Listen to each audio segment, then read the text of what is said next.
Hola et bienvenue à toi pour cette masterclass sur la pratique des œufs de yoni.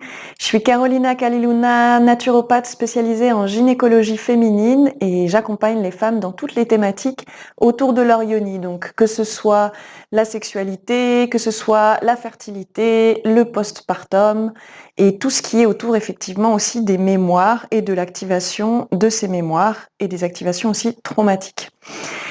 Aujourd'hui, je viens de parler bien du choix des pierres. Il faut savoir que à la base, la pratique des œufs, c'était l'œuf de jade. C'est une pratique ancienne de plus de 3000 ans. Et donc, c'était les concubines et les impératrices taoïstes qui utilisaient ces pierres pour activer leur énergie sexuelle. Aujourd'hui, on a plein de possibilités, on a plein de pierres, mais c'est important de savoir pourquoi on va les utiliser, quelle est l'intention avec laquelle je vais utiliser cette pierre et quelle est la plus adaptée pour moi. Il faut savoir que la pratique des pierres va nous apporter différents types de bénéfices, que ce soit au niveau physique, en termes de remuscler ou détendre les parois vaginales, détendre le muscle, que ce soit pour se réapproprier cet espace, pour lui donner du soin, pour lui donner de la conscience, pour lui donner de l'amour, pour aller voir qu'est-ce qui se passe à cet endroit-là. Donc, aller voir aussi toutes les zones émotionnelles qui sont stockées à cet endroit-là, que ce soit pour venir réactiver notre énergie sexuelle, que ce soit pour venir libérer un deuil autour d'une fausse couche, que ce soit aussi pour tout ce qui est fertilité, conception, voire même pour des traumas qui sont liés à notre accouchement ou pour des traumas liés à des abus, à des violences sexuelles, etc. Donc l'œuf, il a vraiment plein de possibilités pour venir libérer et travailler sur les mémoires de notre yoni. Et aussi, il a aussi cette possibilité d'activer notre énergie sexuelle plus dans la phase spirituelle de l'utilisation de la pierre. La première chose que j'ai envie de te dire avant tout, c'est quand tu travailles avec l'œuf de yoni, cet œuf, il faut prendre en compte qu'il est vivant. Ce sont des êtres vivants, tout comme quand tu travailles avec des plantes, tout comme tu travailles aussi avec des animaux, ce sont tous des êtres vivants. Il y a une vibration qui est là et cette vibration, elle va venir travailler avec nous dans nos corps physiques, dans nos corps émotionnels, énergétiques, spirituels, etc. Donc, à chaque fois que tu travailles avec une pierre, avec l'œuf, la première chose à faire, c'est « Ok, je te vois, je te reconnais et je te remercie pour les espaces que tu vas libérer en moi, pour le travail qu'on est en train de faire ensemble. » Donc, ça va pas uniquement dans un sens ou dans l'utilisation et la consommation de cette pierre, c'est aussi comment moi je prends soin de la pierre. Comment moi, cette pierre, elle est là aujourd'hui, elle vient m'aider à libérer des mémoires. Comment moi, en échange, je vais lui envoyer de l'amour, je vais lui envoyer des pensées positives, je vais être en gratitude et aussi je vais être à l'écoute. Plus je vais être consciente du vivant de cette pierre et de la conscience de cette pierre, plus je vais être à l'écoute aussi de ses messages et de ce qu'elle vient me dire. Et plus je vais pouvoir travailler en collaboration avec elle et pas toute seule dans ma tête. D'accord ? Ça, c'est vraiment important, c'est la première chose à savoir. Je vais te parler de 7 pierres, qui sont les 7 pierres principales que j'utilise. Évidemment, il y en a sûrement d'autres, mais pour moi, c'est vraiment ces 7 pierres qui sont importantes et qui ont un intérêt pour moi. La première pierre, c'est l'aventurine. L'aventurine, c'est une pierre qui est verte, qui a une énergie qui est très aérienne, qui est en lien à l'air. Et l'air, c'est vraiment un élément qui vient créer du mouvement, créer de l'espace, qui vient travailler aussi au niveau du mental, au niveau des pensées, qui vient libérer les pensées. C'est une pierre qui est très en lien avec l'énergie de la petite fille. Et comme c'est une pierre verte, elle vient travailler au niveau du cœur. Donc tout ce qui est tête et cœur, elle vient comme libérer cet espace-là. D'accord ?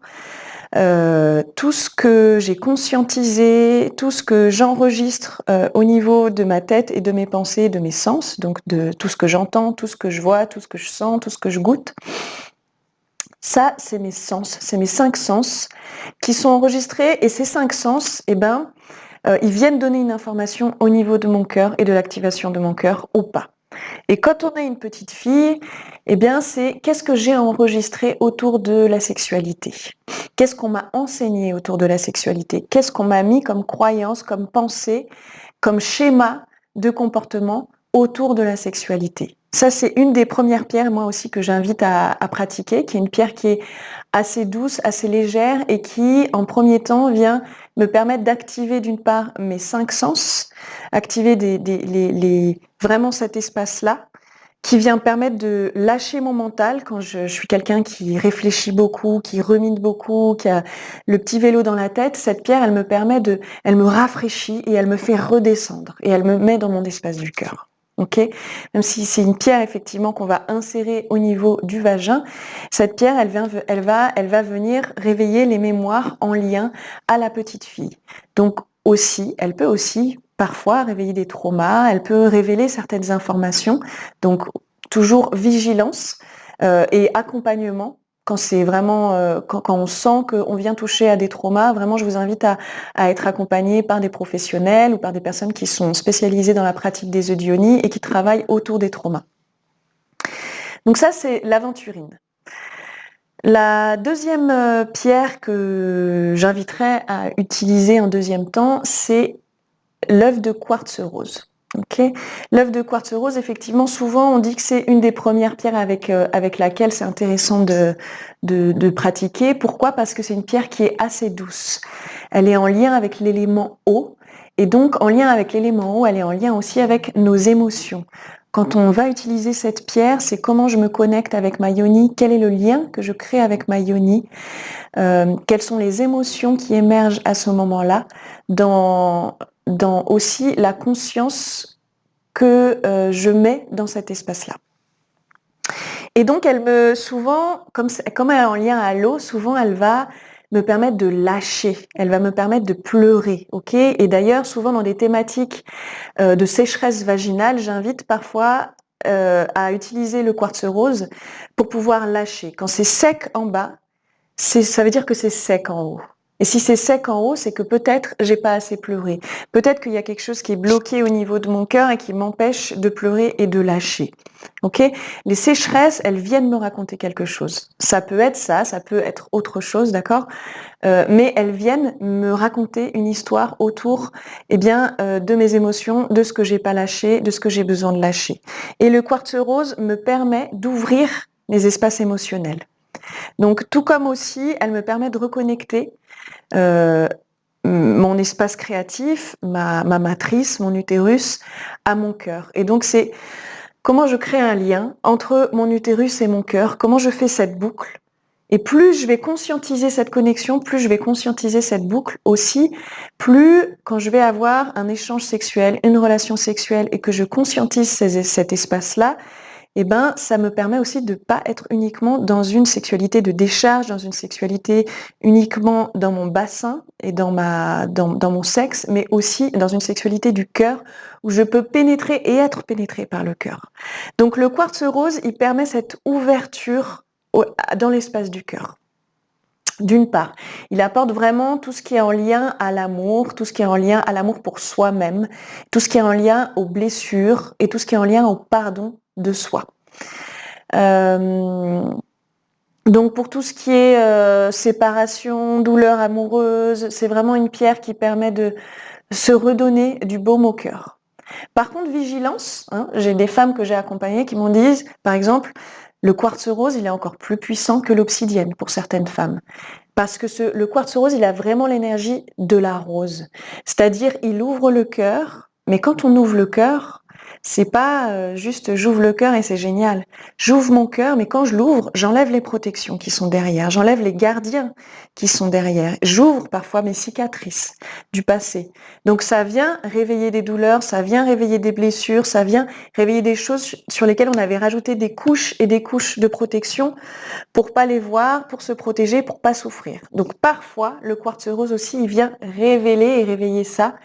Et c'est bon, mais ça peut être douloureux et ça peut aussi prendre quelques jours, quelques semaines pour ouvrir cet espace et pour s'en libérer aussi. Je te vois, je te remercie et je te libère. Donc ça, c'est vraiment aussi intéressant dans cette pratique-là du quartz rose. Comme elle est en lien à l'eau, elle est aussi en lien au lâcher-prise. Donc, toutes les pratiques au niveau du périnée, ça va être des pratiques de lâcher, de détente, d'ouverture aussi de la mâchoire, d'ouverture du bas, pour pouvoir lâcher et libérer. Donc, toutes les femmes qui ont des thématiques en lien à des vagins qui sont contractés, à des difficultés à lâcher prise, à des difficultés à ouvrir, le quartz rose, avec sa qualité de l'eau, il va nous permettre vraiment de détendre cet espace-là. Aussi pour des femmes qui sont très feu, qui sont très mentales, qui sont très dans la tête, le quartz rose, il nous remet dans cet espace de libération et d'ouverture. J'ouvre mon cœur, j'ouvre en bas, j'ouvre la tête et je laisse me traverser. Je me laisse traverser par ce rayon rose, par cette énergie de cette douche en fait, de l'eau et du lâcher prise dans laquelle ça m'emmène. Donc pour moi c'est une pépite. Le quartz rose, il a vraiment beaucoup de qualités. La troisième pierre que j'ai envie de te présenter, c'est la cornaline. Donc la cornaline, c'est une pierre qui est en lien à l'énergie du feu.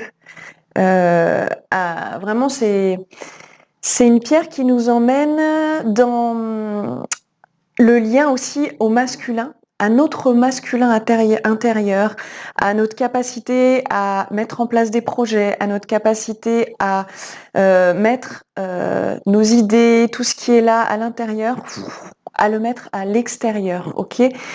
Il est vraiment relié à notre plexus solaire et aussi à notre matrice, et il nous connecte à cette énergie du soleil, du Père Soleil, d'accord ? Donc il y a cette énergie de joie aussi qu'on vient intégrer avec la cornaline. Il y a l'ancrage, cette capacité à être bien connecté, les pieds sur la terre, les racines bien ancrées. La cornaline, elle permet de mettre à l'extérieur aussi pour des femmes qui ont des colères intériorisées. On le voit, les colères intériorisées, c'est tout ce qui peut être en lien avec des vaginites, tout ce qui finit par it, des inflammations, des mycoses, tout ce que notre yoni, le vagin, vient nous raconter sur ok, il y a quelque chose qui va pas, et parfois c'est des grosses colères qui sont pas exprimées. Et donc la cornaline, parfois, je sais que j'accompagne des femmes souvent qui me disent waouh, là il faut pas m'emmerder, il y a la dragonne qui est là, et je lui dis bah super, continue, c'est important, faut pas avoir peur de cette colère, parce que cette colère elle a besoin d'être exprimée, elle a besoin de sortir. Donc après il y a plein de moyens de sortir la colère sans se faire du mal, sans faire du mal à l'autre, mais c'est important qu'elle sorte. Et la cornaline, elle réveille cette dragonne intérieure. Elle vient aussi activer notre feu. Le feu, c'est quoi ? Il a deux possibilités. Le feu, il a cette capacité de brûler les mémoires et de les transmuter, okay ? Tout comme le bois qui va être brûlé par le feu, qui va devenir cendre et qui va nourrir la terre. Ben là, c'est pareil. C'est comment ce feu, énergétiquement, il vient transmuter nos mémoires, et comment ces mémoires, elles peuvent juste se relâcher et se transformer. D'une part. Et d'autre part, le feu, il a cette capacité d'activer. Il vient activer. Et notre matrice, c'est un chaudron, d'accord ? C'est un chaudron et c'est un feu intérieur. Et tout le rôle de la femme, d'ailleurs, c'est de maintenir ce feu, ce foyer intérieur. Et donc, la cornaline, quand parfois on est éteinte, quand suite à un accouchement, suite à une maternité qui a été longue, qui a été un long allaitement, parfois on perd notre feu. Et ce feu, quand il est perdu, on n'a plus d'envie, on n'a plus d'énergie, on n'a plus envie, on n'a plus d'inspiration, on n'a plus envie de mettre en place des choses. Et on perd aussi notre libido, notre sexualité. Donc la cornaline, elle permet aussi vraiment de venir réveiller notre énergie sexuelle en activant, en faisant un travail aussi de pompe au niveau de notre périnée pour venir réveiller ce feu intérieur. Ok ? C'est une pierre qui est en lien à Isis, c'est une pierre qui est en lien avec la protection. Elle vient aussi nous protéger, tout ce qui est en lien à la magie. Et voilà, c'est une très belle pierre qui vient nous travailler aussi parfois en lien au père, au masculin, etc. La cornaline, j'aime beaucoup cette pierre aussi. Je les aime toutes en fait, elles ont vraiment un travail à chaque fois très spécifique. Donc j'inviterais aussi les femmes qui pratiquent qui utilisent les œufs d'Ioni avec la cornaline d'utiliser cette pierre quand pas quand on est feu, au contraire, quoi, pour venir nous activer, pour venir amener ce feu chez nous. Quand il y a des problèmes de libido, quand il y a des problèmes d'inspiration, quand il y a envie de reconnecter à la joie et à la créativité, la cornaline, elle est vraiment intéressante. La quatrième pierre que je vais vous parler, c'est l'obsidienne. Et l'obsidienne, elle fait parler beaucoup de personnes. C'est une pierre qui est effectivement très puissante. Et en fait, c'est même pas une pierre. L'obsidienne, c'est de la lave. C'est de la lave séchée, du verre de lave séchée qu'on a récupéré au fond de la terre. Donc, elle est en lien au feu du volcan, et elle est en lien avec l'énergie de la terre. Et l'obsidienne, elle nous connecte vraiment avec notre partie inconsciente. Hein. Comme on voit, elle est noire, et en fait, c'est tout ce qu'on voit pas. En neurosciences, on dit que l'inconscient, c'est 95% de notre espace mental. Et 5%, c'est notre conscient. Donc vous imaginez tout ce qui est enregistré dans l'inconscient. C'est énorme. Donc qu'est-ce qu'on trouve dans l'inconscient? Eh ben, tout ce qui est enregistré, mais qui n'est pas conscientisé, parce qu'on enregistre des tas et des tas et des tas et des tas d'infos. Et donc, on va retrouver toutes les mémoires transgénérationnelles, toutes les mémoires qu'on a vécues et qu'on a oubliées, que notre conscient n'a pas voulu garder en mémoire et qu'il les a mis dans l'inconscient, les traumas, etc., les violences, les abus. On va y retrouver toutes nos croyances, tous nos schémas, tous nos comportements, toutes nos boucles un peu qui nous traversent malgré nous et dont on n'a pas vraiment conscience. Et donc l'obsidienne, elle va nous permettre de mettre en lumière des comportements, mettre en lumière des mémoires, mettre en lumière des histoires, des croyances, etc. Donc avec l'obsidienne, on va vraiment aller libérer des mémoires aussi transgénérationnelles et des croyances. Donc ça va loin, ça peut être puissant. Et en fait, les raisons pour lesquelles on dit que il vaut mieux être accompagné avec l'obsidienne, c'est parce que souvent, parfois, elle vient révéler des traumas. En fait, il peut y avoir des résurgences traumatiques avec l'obsidienne, d'où l'importance, encore une fois, d'être accompagné à ces moments-là, dans ces moments-là. C'est une pierre qui nous emmène très loin, parfois dans d'autres dimensions. Donc elle est vraiment adaptée aussi pour les rêveuses, pour les femmes qui rêvent beaucoup. Elle vient nous donner énormément d'informations et elle s'exprime souvent dans la symbolique. Donc on peut avoir des rêves assez intenses, assez importants. Elle nous emmène parfois même dans nos vies karmiques, dans nos vies passées, puisque c'est aussi des informations de l'inconscient.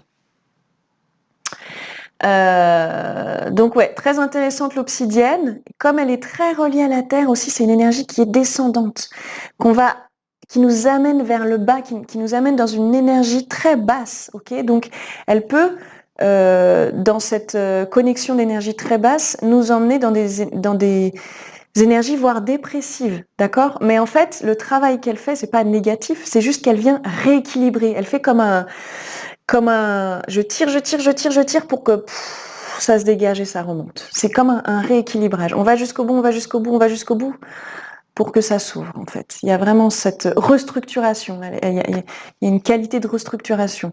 Et donc, elle a aussi un impact très intéressant au niveau physique. Hein. Elle a un rôle sur le physique qui est très, très intéressant pour toutes les problématiques gynécologiques. Elle peut être intéressante.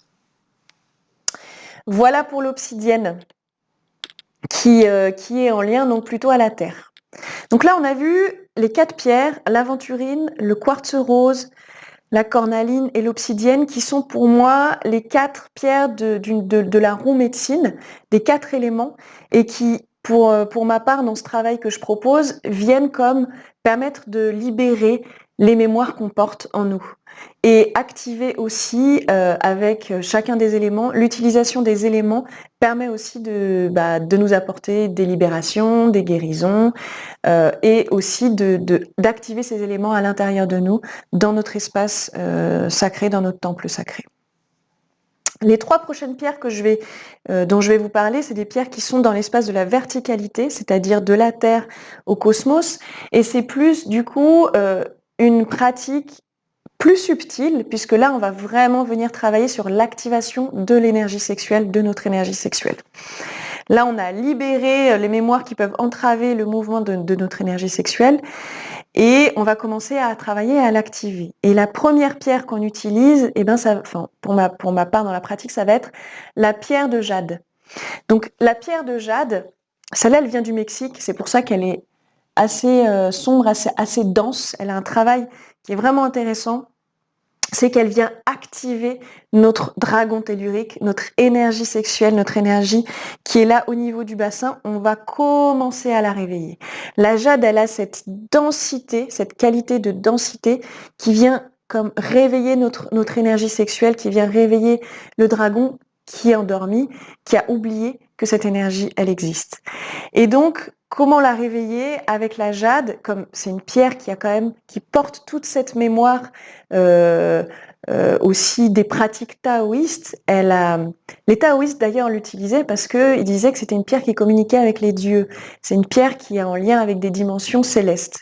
Et donc, elle permet aussi de réveiller des mémoires, que ce soit la mémoire de cette énergie sexuelle pour venir la réveiller, que ce soit aussi des mémoires de vie passée autour de notre sexualité, autour d'enseignements qu'on a pu recevoir auparavant, etc. Donc pour moi, la jade, elle est vraiment en lien avec l'énergie sexuelle du bas et l'activation. Vous voyez, vraiment cette idée de venir réveiller notre dragon tellurique. Après, évidemment, la jade, elle est verte.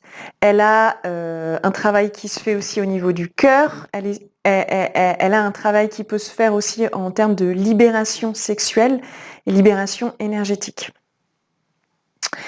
Voilà pour la jade. La deuxième pierre de cette verticalité, ça va être l'améthyste. L'améthyste, c'est une pierre qui est vraiment reliée à la spiritualité. Les religions l'utilisent beaucoup aussi. On le retrouve chez les sacerdotes, chez les prêtres, dans l'utilisation aussi du rayon violet. Le rayon violet, c'est vraiment un rayon qui connecte avec le monde divin, avec le monde du haut. Donc l'améthyste, elle va permettre d'ouvrir cet espace du haut, d'ouvrir cette connexion du haut. Elle travaille évidemment, bien sûr, avec tout ce qui est mémoire, mémoire inconsciente, mémoire transgénérationnelle, mémoire énergétique qui est au niveau de notre matrice. Et elle permet aussi, elle peut aider pour les femmes qui sont dans un projet de conception, d'aller venir, comme envoyer l'info au cosmos de je vais ouvrir mon canal et j'invite cette petite âme à venir s'incarner en moi, ok, toujours en conscience et avec des guidances bien précises. Mais donc l'améthyste, elle permet, elle, de faire monter cette énergie sexuelle. Autant on l'a activée avec la pierre de jade, là, l'améthyste, elle va permettre de faire monter ce qu'on appelle l'énergie de la Kundalini, qu'on retrouve chez les tantrikas. C'est cette énergie des 2 serpents qui remontent, qui se croisent dans chacun des chakras et qui se rencontrent ici dans notre glande pinéale. Et donc, quand cette glande pinéale, elle est activée, elle vient activer notre capacité à communiquer avec le monde invisible à travers la clairvoyance, la clairaudience, le clair ressenti, etc., la claire information. Et donc, quand cette glande pinéale est activée, on peut ouvrir, en fait. On ouvre avec le monde céleste. Et l'améthyste, dans le travail avec l'espace de l'Ioni, c'est comme réveiller et activer cette énergie sexuelle. Ça va créer un canal, en fait, qui monte pour faire monter l'énergie sexuelle, faire monter les 2 serpents de la Kundalini qui s'activent au niveau de notre énergie créatrice, notre énergie de vie, pour ouvrir avec l'espace du haut. Et donc, l'améthyste, elle permet aussi de poser des intentions, aller comme envoyer l'information au niveau du cosmos, se connecter à cette grande matrice universelle, et elle nous connecte, en fait, avec l'intelligence cosmique, l'intelligence universelle. Elle la connecte au niveau de notre matrice qui est en lien avec cette grande intelligence.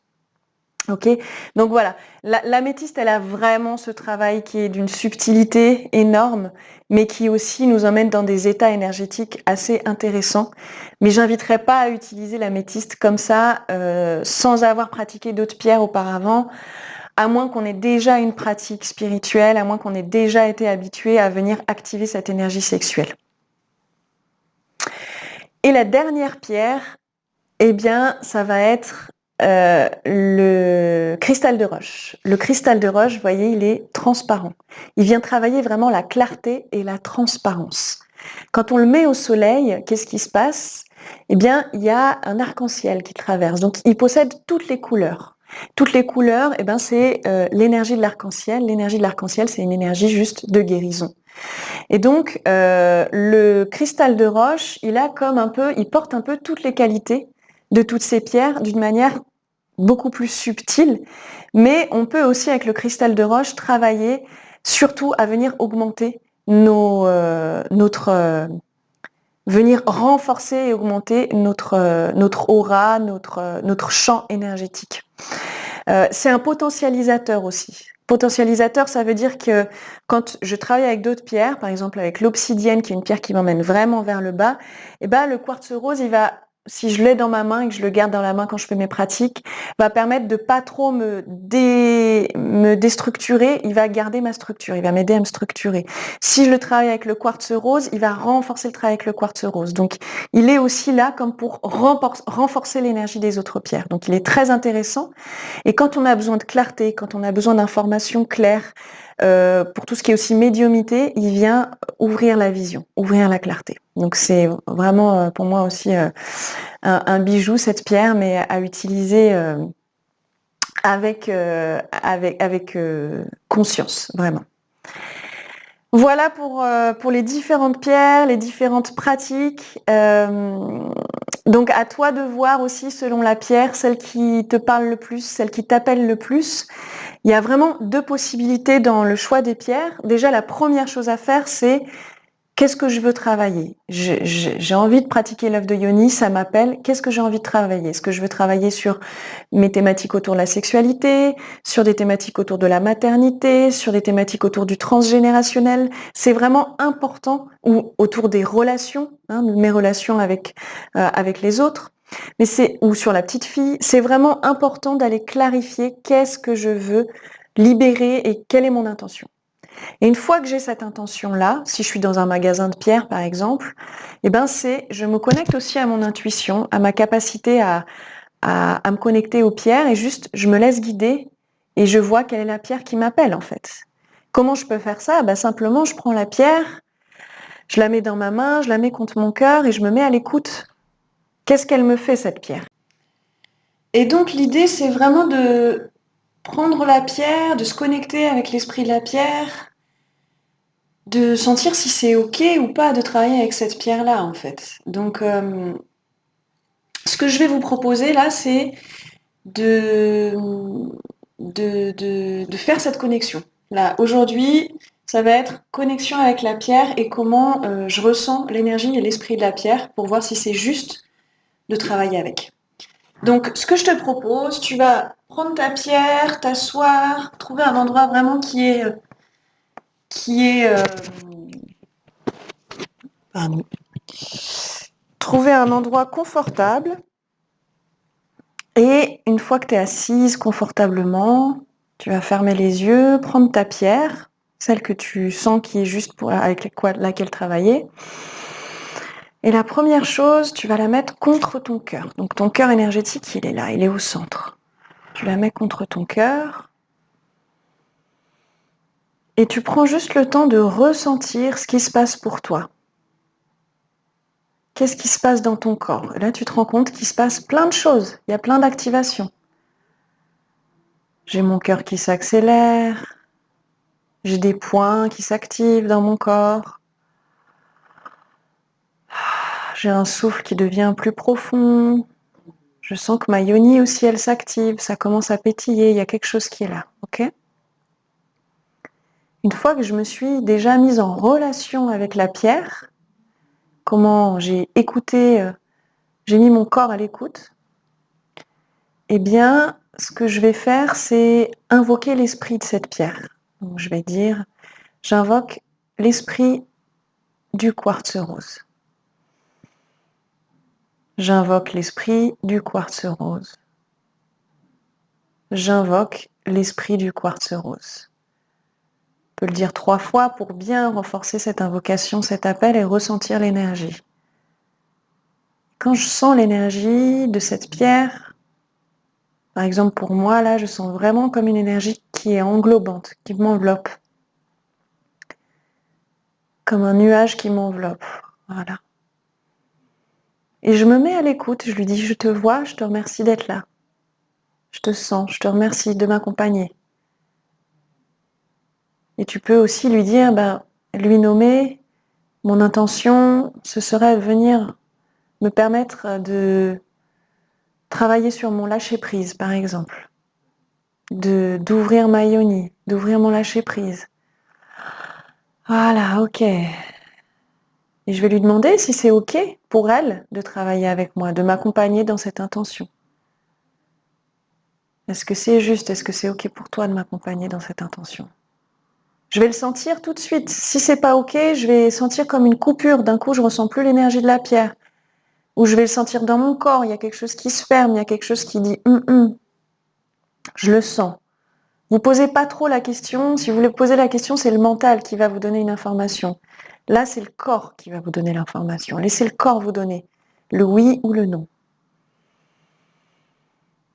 Et si vous avez cette capacité peut-être à communiquer avec le monde invisible, vous pouvez aussi tenter de clarifier quelle est l'intention la plus juste avec cette pierre. Comment elle va m'accompagner? Est-ce qu'elle a un message pour vous, à vous donner? Voilà. Une fois que j'ai créé cette connexion, que j'ai eu l'autorisation de la pierre pour travailler avec, je vais rapprocher la pierre et je vais la mettre devant ma matrice, mon utérus. Je vais la poser juste là, ou si devant mon utérus.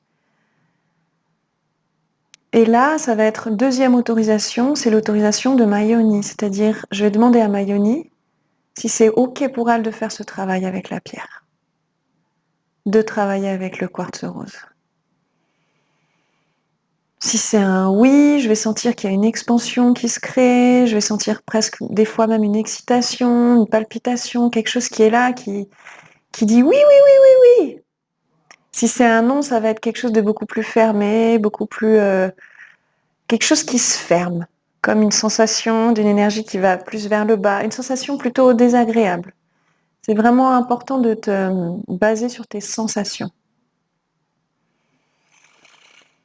Voilà. Et quand c'est ok, quand ta yoni, elle a validé, elle a confirmé qu'on pouvait y aller, tu vas pouvoir commencer à faire le travail de massage de ta yoni, de faire le travail de venir doucement l'insérer, etc., etc. Ça, c'est vraiment, ce sera, peut-être qu'on en parlera dans une autre masterclass, tout le massage et tout le travail de l'insertion qui est vraiment aussi un travail important et intéressant. Voilà, si la pierre, elle te dit non, pose-la et peut-être que demain, elle te dira oui. Peut-être que pour elle, là, c'était pas le moment. Ou essaye de voir pourquoi elle te dit non. Peut-être que c'est parce que tu devrais travailler avec une autre pierre. Ok? Peut-être que elle va sentir que elle n'est pas en adéquation aujourd'hui avec la vibration dans laquelle tu es et que une autre pierre serait plus en adéquation. Si ta yoni te dit non, c'est peut-être juste que c'est pas le moment, c'est pas maintenant. Tu peux réessayer demain, voir si c'est le moment, le lendemain. Ou peut-être que tu peux aussi voir des fois, elle te dit non parce qu'elle n'est pas prête à accueillir la pierre, elle n'a pas envie. Ok, aussi pour les personnes qui ont des mycoses, des vaginites, etc., on évite de l'insérer dans le vagin. Mais même sans l'insérer dans le vagin, il y a vraiment un travail qui se fait en fait, en conscience. On peut la visualiser à l'intérieur de nous sans l'avoir insérée. Et on peut quand même faire le travail. Ça, c'est vraiment intéressant, important de le dire. Voilà, j'ai fini pour cette masterclass. J'espère que ça vous a donné plein d'infos. Je vous donne rendez-vous jeudi prochain pour une autre masterclass où on parlera autour des muscles du périnée, comment travailler la détente ou comment travailler la remuscle du périnée, surtout après un accouchement ou même sans obligatoirement un postpartum, mais avec un vagin qui est plutôt un muscle assez relâché. Je vous souhaite des belles pratiques. Je vous invite vraiment à travailler avec vos œufs de cette manière, en conscience. Ça vous apportera aussi un travail beaucoup plus intéressant et beaucoup plus puissant pour vous. Et je vous dis à bientôt.